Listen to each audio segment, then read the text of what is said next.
அனைவருக்கும் வணக்கம். திருப்பள்ளி எழுச்சி பாடல் 9. விண்ணக தேவரும் நன்னவும் மாட்டா விழுபொருளே, உன் தொழும்பு அடியோங்கள் மண்ணகத்தே வந்து வாழச் செய்தோனே, வன் திருப்பெருந்துறையாய் வழியடியோம் கண்ணகத்தே நின்று களிதரு தேனே, கடலமுதே கரும்பே விரும்பும் அடியார் எண்ணகத்தாய் உலகுக்கு உயிரானாய் எம்பெருமான் பள்ளி எழுந்தருளாயே.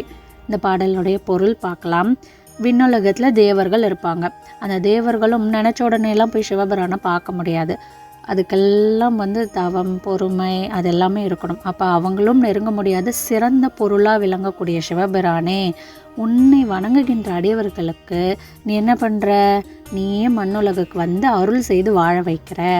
பலம் நிறைந்து திருப்பெருந்துறையோடைய ஸ்பெஷாலிட்டி தான் இங்கே சொல்கிறாங்க. ஒரு பாடல்லையுமே பலம் நிறைந்து திருப்பெருந்துறையில் வசிப்பவனே, பரம்பரையாக உனக்கு பணிவிட செய்கிறதான்ப்பா எங்களுக்கு வேணும், அதுதான் நாங்கள் கேட்குறதுன்னு சொல்கிறாங்க. அந்த அடியவர்கள் கண்ணுக்கு மட்டும் நீ எப்படி தெரிகிறன்னா இனிய தேனா தெரிகிற. பார்க்கடலில் எங்கள் எல்லாருக்கும் கிடைத்த ஒரு அமுதம் தான் நீ. கரும்பு எப்படி இருக்கும்? ரொம்ப ஸ்வீட்டாக இருக்கும், நம்ம எல்லாருக்குமே பிடிக்கும். அப்போ கரும்பே அப்படின்னு இங்கே சிவபிரானை சொல்கிறாரு. ஒன்று ஒருத்தர் நினச்சிட்டு வந்துட்டார்னா, அடியவராக மாறிட்டார்னா, அவருடைய எண்ணங்களில் எப்போவுமே நிறைந்திருக்கக்கூடியவனே, நீயே இந்த உலகத்துக்கு உயிர் மாதிரி. அப்போ நீ கண் விழித்தால் தான் இந்த உலகமே வாழும். அதனால் நீங்கள் துயிலெழணும் அப்படின்னு மாணிக்கவாசகர் பாடக்கூடிய பாடல் தான் இந்த பாடல்.